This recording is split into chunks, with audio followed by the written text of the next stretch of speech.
and posted. This is very different from my usual content, but I like it enough. Hope it does well.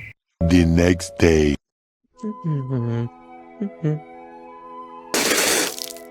9K views? Oh gee, I gotta pump out more content. I mean, make very high quality, not at all rush analyses of a game. So that video did better than I expected. May as well capitalize on it by making more short analyses. Now, I know many people wanted a comparison of more games, which I'm getting to, but I still have more to say about the games that I already did compare. Find the Markers was treated pretty harshly in my comparison video, so I thought I would give them some well-deserved praise. This video will be discussing my personal favorite markers in Find the Markers and telling you why they are good. It's sort of a very unrelated sequel to my Find the Markers vs Find the Chamomics video, so you don't need to watch that to understand this, but if you wanna, no one's gonna stop you. We'll jump right into this, starting with the easiest one on my list, being Ecosystem Marker. We are starting off with one that has amazing art, like just look at it. The marker just has so much life to it, but design isn't everything, so how is the gameplay? Well, it's not that bad. I would say it's pretty fun to replay. This marker has its own dialogue, and while it's pretty basic, I like it enough. Then you have to find all this marker's little fish friends, and as a short little hunt, I'd say it's well executed. I've always loved this marker since it's been released. Bat marker. This is probably the weirdest choice on this list, but I mean it when I say that this is the best pure marker in the game. The design is very simple, yet very solid, and the hint isn't too revealing while also not feeling unfair. This marker just has one of the best normal hiding spots in the game. I just like it. Pretzel marker. Much like Bat marker, this marker is mainly here because of how well it's hidden. I especially like the usage of Lego bricks, even if they can be very slightly janky. And on top of the very well hidden location, I just really like the design of the marker. Like a lot of other markers in this game, I wish I could eat it. Bland marker. To me, this is a pretty cool love letter to the original Find the Markers without it feeling that cheap. This marker has maybe one of the simplest designs in the game, and even still I consider it top 10. Not in terms of like design, but like in terms of like gameplay. This marker requires you to find all the markers that came out back when there was like 6 biomes and like 15 markers. You can either see this as a challenge for new players because they might not know the original map and the place some old markers can be hiding in said map, or a challenge for veterans when trying their best to remember the locations of certain markers, and it makes both kinds of players feel accomplished as such. I also just love the fact that instead of adding the new tracks that have been added to the game, which sound good but they feel a little samey and kind of modern, they kept the old track made by good old taco music, and it gives so much nostalgia to me as someone who played this a lot. I'm very happy that this marker is in the game. Jellyfish marker. I know this is very obvious to anyone that has eyes, but I just want to take a second to appreciate how gorgeous this marker looks. It feels large and it ties in very well with the puzzle it's attached to. The puzzle itself is just kind of solid. Like, I enjoy it and it's still fun to redo again. And if you really got time to kill, you can attempt doing this by memorization alone, which is probably pretty hard. The design, music, and environment help a lot with this marker. Like, seriously, they did not need to go so hard on the music and the depths. It's truly amazing. Oh, also, a marker having a slightly unique track like Jellyfish marker will be boosted in the rankings. Excalibur marker. This marker has so much going for it, and I love it a lot as such. I want to start by mentioning the weakest part of the marker, that being music. It's solid, but when I see any other track and find the Chamomics for one Chamomics room, it's a lot better. Now, I'd like to discuss the theme with that being Excalibur. The marker design and obby/puzzle matches the theme in a very fun and clever way. The obby concept is fun, and the area as a whole is very cool. And the difficulty of this marker helps it stand out from other markers. Tree sap marker.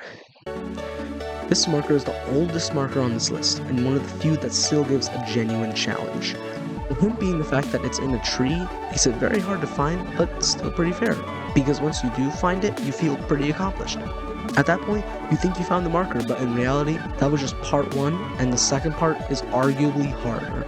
You go inside the tree and have to do this giant obby that is themed around a tree, with a lot of sap. And not only is this obby surprisingly solid and has some legitimate hard parts, but it also just looks super cool and holds up nicely with the rest to find the markers. And on top of that, the design just looks pretty cool and super clean. Chamomic. I feel sort of obligated to put this on here, but honestly, this is a very solid marker nonetheless. I definitely have to thank this marker for getting me into Find the Chamomics, because without it, Find the Markers would be my favorite game too. Now I see the truth, but that's what my last video was for. Instead, let's actually discuss why this is a very good marker. I just really like the obby, and of course the Find the Chamomic soundtrack is my favorite soundtrack of all time, and the track used here works very well. I don't know if I mentioned this yet, but the obby is really good. Oh wait, I forgot the obby. It's superior to Find the Marker. Silly me, I just remember the obby is the top 3 markers. All the other markers can be interchangeable in any order, but the top 3 markers will stay as the top 3 markers. Starting with Dark Mercury. This is by far the hardest marker in the game. It requires a markers tier marker, hardest difficulty, just to get a hint, unless you look up a tutorial. Which, real quick side tangent, but I really hate the fact that people not only look up tutorials when they can't find a marker within 5 minutes, but they also ask the people in chat where so-and-so marker is, despite the fact that the game literally tells you that that is a bad thing. If you really can't find it in 5 minutes, that's okay. You don't have to find everything immediately. That's the mistake I made, and I regret it for my life. I should get back on track by now. What was I talking about? Oh yeah, Dark Mercury. Yep, it's pretty solid. The codes essentially act as filler for this marker, but it's still not that bad. However, the main focus is the story and the boss fight. It's kinda cool how Dark Mercury is like an evil marker and how it wants to replace Purple Marker. The main focus, however, is the boss fight, and I know, I already said this in my comparison video, but I still think this is my favorite track in all of Find the Markers. And it would still do solid against the Find the Chamomics OST, at least better than half of them. And I know a lot of people like to sleep on the boss fight, but I honestly really like it. It's obviously not as good as Find the Chamomics boss fights, but this still exceeded my expectations. Timer marker.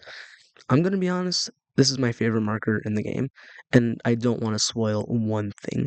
Just go find this marker for yourself and experience what makes it so great. Danger marker.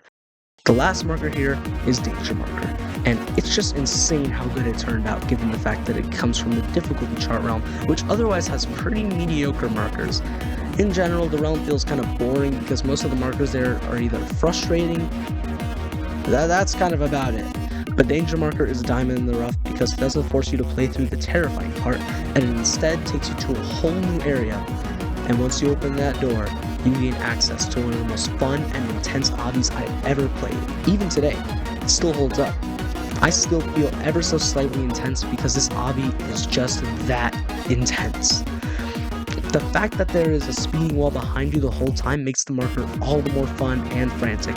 And of course, there's the track that plays while you play the obby. It is just so good on many levels, and it's pretty comparable to Dark Mercury in quality, I'd say. And that just about wraps up this video. I know a lot of you guys want me to do another comparison like the last video, but even with the ideas you've been suggesting, thank you by the way, it has been difficult to find 2 games that I play about the same amount that are comparable in some way. But don't worry, that will come in the future. As for the next video, it will be on Find the Chamomics, and the reason I didn't do one right now is because I'm still not done with the Chamomic decks.